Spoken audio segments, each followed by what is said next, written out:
입니다. 어쨌든 10월 16일 재보선 판이 좀 커졌습니다. 당초에 이제 호남에만 뭐 2군데 정도 어쨌든 서울교육감 선거가 생기면서 서울, 부산, 호남, 경기, 인천 이렇게 예, 5군데였게 됐기 때문에 그 선거 끝난 지 얼마 안 됐는데 또 다시 선거 보도를 준비해야 되는 이런 상황이 됐습니다. 자, 중요한 거는 지금 그 대통령과 그다음에 여야 이게 갈등이 계속되는 상황인 것 같아요. 특히 제일 심각한 갈등은 여전히 윤한 갈등 아닌가 싶습니다. 대통령이 급기야 민주화 이후 87년 6월 민주화 운동 이후에 최초로 국회 개원식을 참석하지 않은 대통령으로 기록이 됐습니다. 이 사태는 어떻게 보십니까? 거의 대부분의 대통령들은 본인 스스로 의회주의자를 자처합니다. 네네. 모든 대통령들이 의회주의자라고 얘기를 해왔어요. 근데 유일하게 의회주의자라는 단어를 안 쓰신 분이 윤석열 대통령 같아요. 한 번도 의회주의자라고 표현을 했거나 본인이 그런 국회를 중시하는 듯한 그런 발언을 별로 한 걸로 기억이 안 돼요. 그리고 정치라는 게 기본적으로 물론 지금 내전화돼서 상당히 격화되어 있는 건 사실입니다만은 정치는 기본적으로 갈등 구조에 있는 겁니다. 그리고 국회라는 게 합법적인 정치 투쟁의 장이 국회입니다. 네. 5천만 국민의 축소판인 거죠. 대기구 아닙니까? 그러면 국민을 대하듯이 해야 되는 거죠, 당연히. 그 속에 일정 부분에 세력화돼 있는 거겠죠. 그러니까 뭐 야당이 크고 여당이 작을 수 있고 때로는 여당이 크고 야당이 작을 수도 있고 이렇게 돼 있는 걸 당연하게 생각을 해야죠. 당연하게. 의회와 국회는 당연히 합법적인 정치 투쟁의 장이라니까요. 지역 구민의 의사와 예? 또는 본인들을 지지하는 정치 세력의 의사와 이런 게 다 반영되게 하려고 서로 간에 노력을 하는 거 아닙니까? 네. 치열하게 논쟁하는 곳이고 치열하게 합의를 이끌어내려고 하는 것이 국회인데 살아오면서 이렇게 하는 국회를 처음 봤다? 도대체 공무원 30년 넘게 30년 정도 했을 건데 그 30년 정도 공무원 하면서 뭘 본 겁니까 도대체? 예?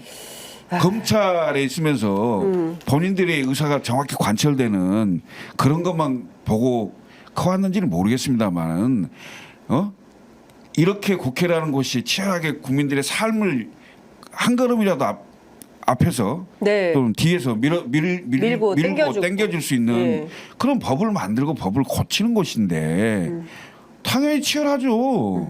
그것을 이상하게 보는 것 자체가 오히려 대통령의 인식에 문제가 있는 게 아니냐는. 그러니까 검찰로서 30년 살고 공무원으로서 30년 살았는데 뭘 한 거냐, 이게 삶의 경험치가 뭐냐. 제가 최근에 어떤 얘기를 들었냐면 검찰에 있을 때 직접 수사를 거의 하지 않았다. 윤 대통령이요? 그래서 이게 타자도 잘 못 치신다라는 얘기를 윤 대통령이요? 그러니까 밑에 좀 맡기고 직접 본인이 실무에 엄청 헌신하면서 노력한 검사는 아니었나 보다라는 생각을 했는데 이제 다 밑에 일임을 하고 그러면 책임도 사실은 본인한테 이제 귀결하는 데는 한계가 있다 보니까 네. 그런 어쨌든 스타일 같은 게 지금 드러나는 것 같아요. 업무를 할 때도 이게 대선 그 선거 국면에서도 대통령이 뭐 전두환도 잘하지 않았냐, 이거 다 밑에서 알아서 잘하면 되는 거다, 뭐 이런 취지의 인식도 검찰 조직에 있을 때도 본인이 업무를 그런 스타일로 했던 것 같고 지금에 와서도 뭔가 다 자기 아래로 보고 국회도 그냥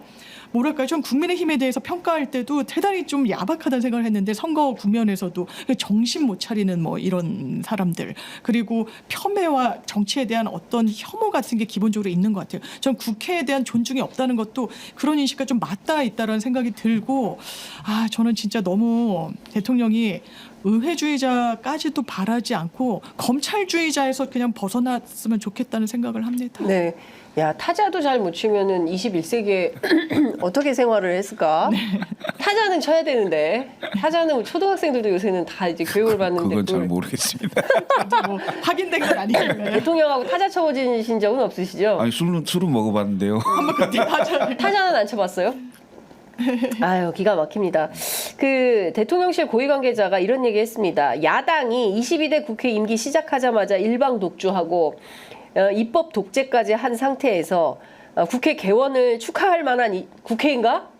개원을 축하할 만한 국회인가? 민주화 이후에 최악의 국회다. 이렇게 평가했습니다. 아니 그건 말이 안 된다니까. 아까도 말씀드렸듯이 대통령 인식에 대단히 잘못된 게 많다. 국민을 봐야죠. 국민을. 예? 왜 민주당을 보고 있습니까? 국민을 봐야죠. 국민을 대표하는 국회고 국민을 대표하는 대통령이잖아요. 기관 대 기관의 문제입니다. 이거는 네. 사람의 문제가 아니라고요. 예? 당연히 대통령으로서는 해야 될 일을 안 한 겁니다. 예? 국회 22대 국회 총선이 끝나고 국회 그 개원을 하는 그 행사를 하는 곳에 당연히 대통령은 와야 됩니다.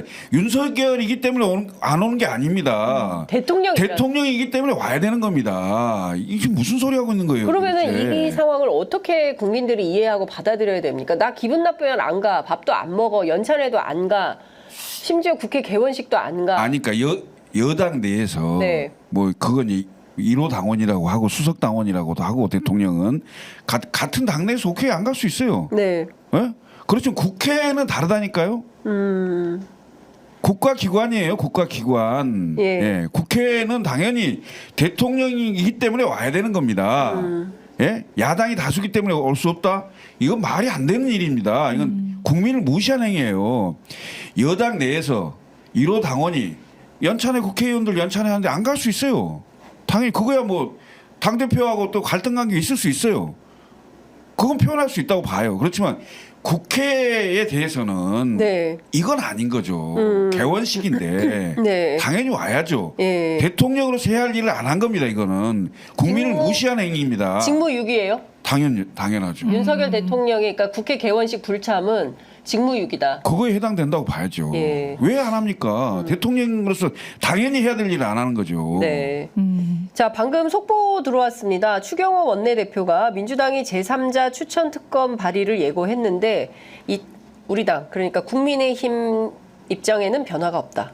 그러니까 이 얘기는 무슨 얘기냐면 한동훈 대표가 여야 대표회담에서 내 입장은 변화가 없다, 시건하지 않는다라고 발언한 내용은 이 제3자 특검 법안에 대해서 어쨌든 뭘 좀 해보자라는 뉘앙스의 발언이었던 네. 걸로 이해할 수 있는데 맞습니다. 추경호 원내대표는 그럴 생각이 없다는 것이고 그다음에 김상훈 정책위 의장도 당내 동의 받기가 어렵다. 그러니까 당론으로 이건 부결이지 않습니까? 네. 국민의힘 입장에서는. 그러니까 결과적으로는 제3자 특검이 됐든 뭐가 됐든 제보 공작이든 이거 받지 않겠다라는 게 국민의힘 뜻인 것 같아요. 그럼 자 민주당 앞으로 어떻게 해야 됩니까? 이걸 일단 국민의힘 입장을 앞뒤가 하나도 맞지 않아요. 왜냐하면 대법원장 추천에 대해서 민주당 내부에서 이재명 대표도 그렇지만 비토 목소리가 높았죠. 왜냐하면 맞습니다. 대법원장이 추천했을 때 공소유지가 된 전례가 없고 대법원장이 추천한 사람이 공소유지를 하기 위해서 들고 온 사건을 대법원이 들여다본다? 문제 있다고 보여집니다. 그럼에도 불구하고 안 되는 일을 해야 되게 하니까 그러면 한동훈 대표 안 받겠다고 한 겁니다. 그러니까 그 뒤에 어떻게 했어요? 또 사족을 달았잖아요. 제보 조작 있잖아. 이것도 우리 같이 해야 돼. 오케이. 그럼 같이 해보자. 뭐 실체가 있는지 없는지 모르겠습니다. 그게 수사할 권한인지 특검까지 할 사안인지에 대한 무게의 경중 따지지 않고 받겠다고 했어요. 그러니까 왜 발의하지 않냐. 우리가 다 그거 수용 가능하겠다고 말하지 않았냐고 했더니 그 다음에 뭐라고 얘기했습니까? 전 정말 정치의 정도가 아니라고 생각하는데 야 그러면 민주당 너네가 발의해. 이렇게 얘기했어요. 맞아요. 그랬어요. 예. 그러면 그 당시에 그럼 발의하면 동의해 줄 건가요? 같이 통과시켜 줬을 건가요? 그런 반문이 나왔었는데 그럼 오케이 우리가 할게. 그러면 우리가 한번 발의해 볼게. 그럼 당신 입장은 어떠냐? 이렇게 몇 단계를 거치면서 여기까지 왔는데 최소한의 책임은 보여줘야 되지 않느냐? 뭘 보여주고 있습니까? 못한다는 거잖아요. 민주당 이거 발의할 건데 오늘 조간에서도 이랬어요. 왜냐하면 아마 이 비공개 회담 저는 아주 그 성과가 없던 건 아니라는 생각이 드는데 네. 한동훈 대표가 아마 조승래 그 수석이 이야기한 것처럼 그 수석 대변인이 이야기한 것처럼 내 처제가 사실 지금 녹록지 않다. 그렇지만 나는 이건 진정성이다라고 거듭 이야기한 건 팩트로 보여요. 네. 그리고 본인이 또 대외적으로 얘기한 거랑 일맥상통하고요. 의미 있는 대화의 진전이 있었다고 이재명 대표는 그렇죠. 얘기했지 않습니까? 그러니까 민주당 내에서도 그런 분위기가 있는 것 같아요. 그러니까 우리가 이거는 발의하되 발의 시점도 좀 조율해야 되는 거 아니야? 뭐 이런 이야기도 있었다고 하는데 발의하되 네. 그럼 그 시기 정말 추진을 하는 그 시기는 한동훈 대표가 화답하거나 네. 좀 고민하거나 당을 설득할 수 있는 시간을 주자라고 이렇게 건의가 나왔다는 건데 지금 그걸 할 수 있는 상황인지 한동훈 대표가 당내에서 그럴 역량과 정치력 능력이 있는지 그게 참 의문이어서 일단 네. 민주당은 발의했고 한동훈 대표가 본인이 실권하지 않는다라고 했잖아요. 말을 주워 삼키지 않는 사람이라 얘기했잖아요. 그 얘기는 그냥 그 사람의 선의에 기대는 게 전 아니라고 생각합니다. 본인의 정치적 가도와 관련해서 이거는 그냥 필수 정답이 정해진 문제지예요. 그걸 어떻게든 풀어내야 될 겁니다. 그걸 민주당도 알고 있기 때문에 아마 지금 초창기에는 시간을 어쨌든 좀 보고 네. 저울질하지 않을까요? 저는 생각. 아니, 그러니까 내가 본 국민의힘의 그 추경호 원내대표가 그런 발언을 했다면 네. 이거는 안 하겠다는 것을 얘기하는 거고요. 이건 안 받겠다는 얘기죠. 예, 네. 안 하겠다는 거고 분위기상 예. 그 기선제압 같은 거예요. 네. 그러니까 기선제압이다. 아예 그 거론 자체를 못 하도록. 그리고 이것이 이제 당론으로 채택하려면 결국 의원총회를 통과해야 되는데 의총에서 통과가 어려울 거거든요. 예, 법안에 관련된 당론 채택 권한은 의원총회에 있기 때문에 네. 원내대표가 이렇게까지 얘기를 해버렸다.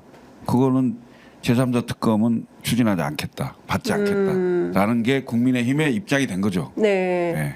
그러니까 지금 말씀 좀 들어보면 사실상 최혜병 특검법이 또 공전할 가능성이 매우 높은 상황이 되는 것이고요. 그렇죠. 그렇게 되면 이게 지금 벌써 세 번째지 않습니까? 그러면 대통령이 또 거부권을 행사하지 않겠습니까? 그럼 그랬을 때 재의결 국면에서 한동훈 대표가 어떤 힘을 발휘하지 못하게 된다면 그러면 어떻게 되는 겁니까? 어떻게 전국을 전망해야 됩니까? 그 식물 대표 되는 거죠.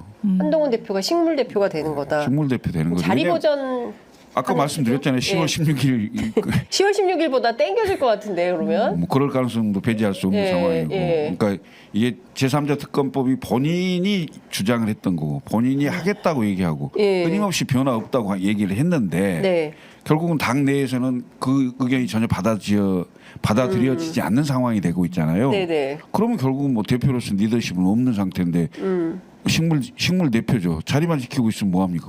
아무런 역할을 할 수가 없는데. 네.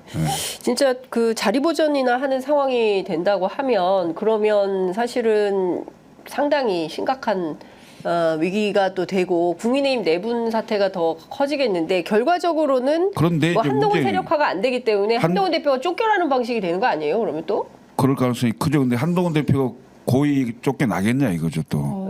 근데 혼자서 뭐 그 혼자 10명도 지금 안 된다는 건데 지금 상황에는 원외들이고 다. 거의 힘쓰기 힘든 상황이긴 맞지만 예. 그래도 대표의 권한을 갖고 있는 상태이기 때문에 호락호락하지는 않을 거예요. 일단은 좀 숨죽이고 있는 상태로 보여지는데 한 윤한 갈등이 폭발할 시점이 멀지 않았다고 저는 보여지네요. 멀지 않았다. 윤한 갈등이 예. 폭발할 게 멀지 않았다. 네. 그러니까 어떤 형태로 나타날까요? 글쎄요. 그 한동훈 대표가 할 수 있는 게 어느 정도인지를 모르겠어요. 본인이 또 하려고 하는 의지가 어느 정도인지를 모르겠어요. 네. 예, 그 의지가 있다면 상당히 큰 파열음이 날 수 있는데 예. 아마 그 압력이나 압박을 예. 견딜 만한 그런 정치력과 어떤 내공이나 이런 게 있을지 이런 잘 모르겠습니다. 얼마 남지 않았다고 하니까 이거는 그 장성철 소장이 예. 뭐 역술인의 전화를 받았는데 9월 초에 아주 암흑 구름이 낀다 네. 이런 얘기를 해가지고 역술인이. 네, 그래서 장 소장이 요새 역술인을 많이 만나나 봐. 예. 저도 또 그거 말고 다른 또 버전의 역술인이 아하. 예, 장 소장이 요새 걱정이 많아요. 나라 걱정이 많아서. 근데 제가 요새 자주 이제 가서 뭐 그 염색도 하고 하는데 미용실의 원장님이 저한테 고객님 아무래도 전 국민이 나라를 위해서 기도를 해야 지금 때가 때인 만큼 너무 나라가 어지럽고 그리고 자영업자들이 너무 힘들어서 이대로는 정말 살기가 어렵다. 그래서 맞아요, 이제 맞아요. 이번 주에 교회 가서 나라를 위해서 좀 기도해야 될 것 정말 같아요. 기도하고 싶은 마음. 전 국민이 지금 예. 마음이 심란한 거예요. 대통령이 사실 이게 동아일보 오늘 머릿 기사예요. 이게 조선일보 같은 경우에는 조선일보는 제목을 대통령은 37년 만에 불참 이렇게 조선일보는 이렇게 썼는데 다른 모든 그리고 이제 중앙일보가 카더라 계엄의 정치권 몸살 용산 이재명 집 걸고 말아라 이렇게 두 개 조선과 중앙만 이렇게 했지 동아일보조차도 국회 개원식 불참한 대통령 민주화 이후 처음이다. 이거를 일면 머릿 기사로 썼습니다.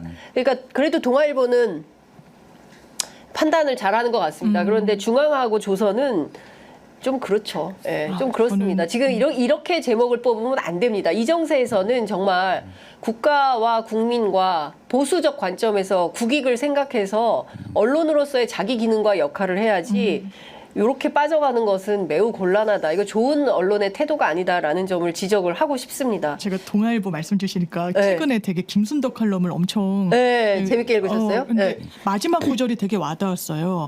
1789년 7월 14일인가 루이 16세의 일기를 소개했어요. 사냥을 다녀와서 대단히 노곤해서 베르사유 궁전으로 들어간 다음에 일기를 씁니다.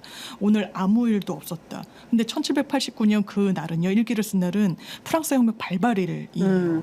그러니까 위기의식이 전혀 없고 본인만 몰랐던 상황에서 어쨌든 그런 상황에 이게 놓여진 것들 네.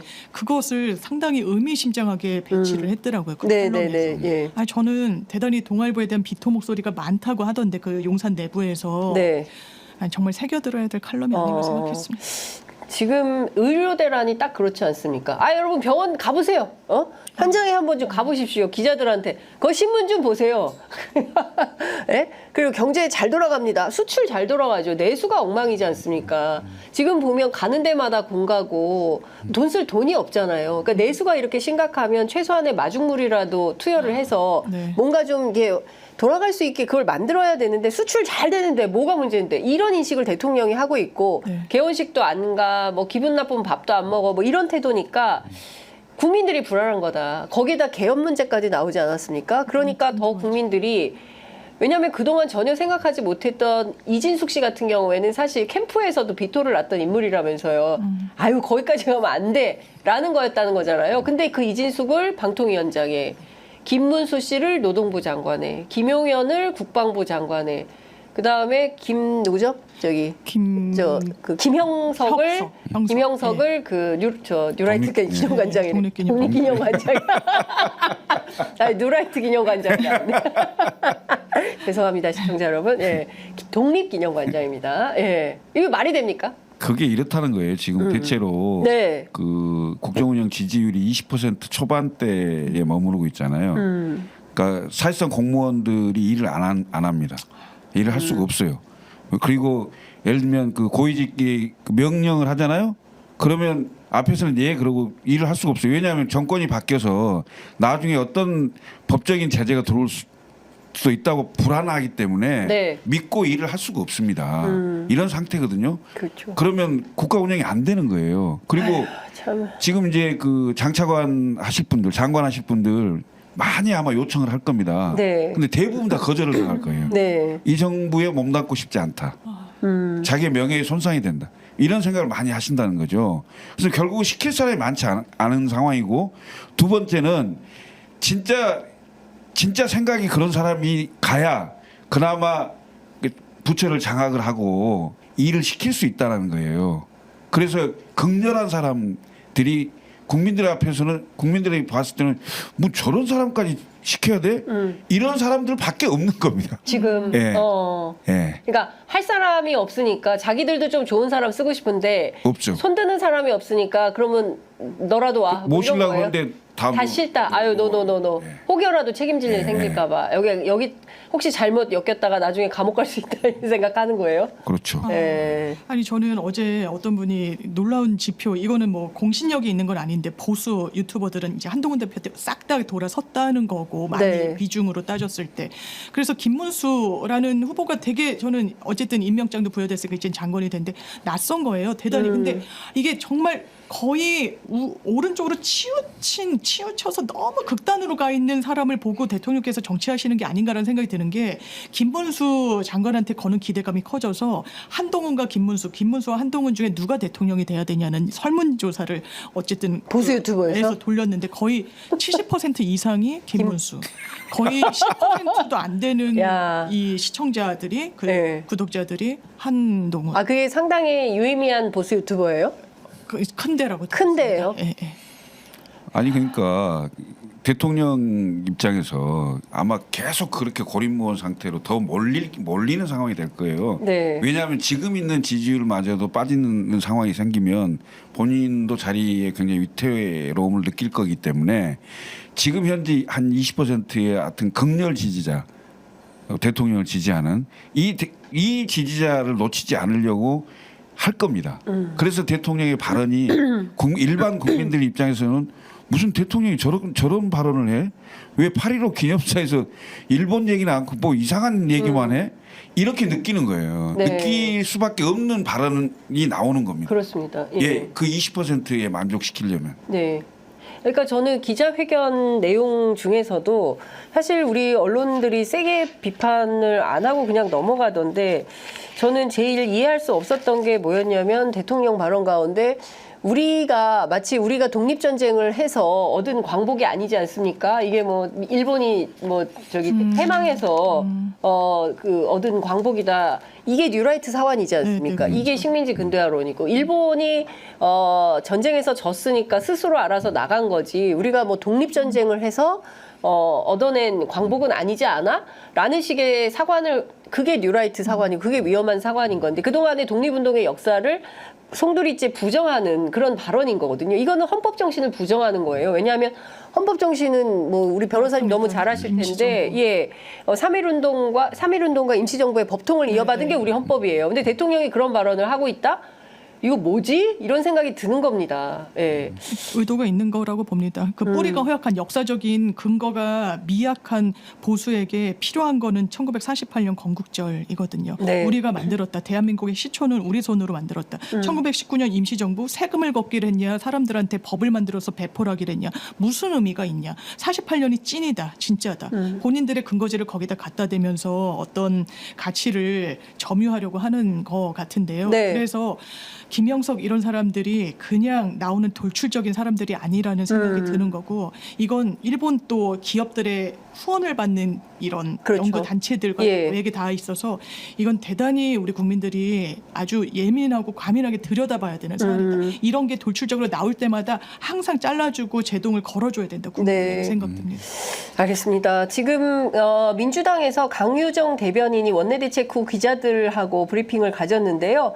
해병대원 특검법은 오늘 오후 1시 30분 쯤에 재발의할 예정이다라고 했습니다. 발의된 법안은 대법원장이 특검 후보 명단 4명을 국회의장을 통해 야당, 대통령이 소속돼 있거나 소속됐던 교섭단체가 아닌, 그러니까 국민의힘은 제외하고 교섭단체 및 비교섭단체다라고 되어 있으니까 대통령이 소속돼 있지 아니한 교섭단체, 비교섭단체가 추천하는 방식으로 해서 전달을 하면 야당이 최종 후보군 2명을 압축하도록 했다. 그러니까 야당이 비토권을 가지고 대법원장이 4명을 추천하면 그중에서 야당이 2명을 압축해서 대통령이 임명하는, 둘 중에 하나를 임명하는 이런 방식의 특검법 안을 새로, 그러니까 결국에는 민주당이 많이 물러난 겁니다. 민주당 그렇죠. 지지자들은 굉장히 네네. 비판하고 반대했던 게, 왜냐하면 이건 성공하는 특검이 중요한데 대법원장은 대통령이 임명하고 그리고 그분이 이제 추천하는 인사들의 경우에 상당히 보수적일 가능성이 높고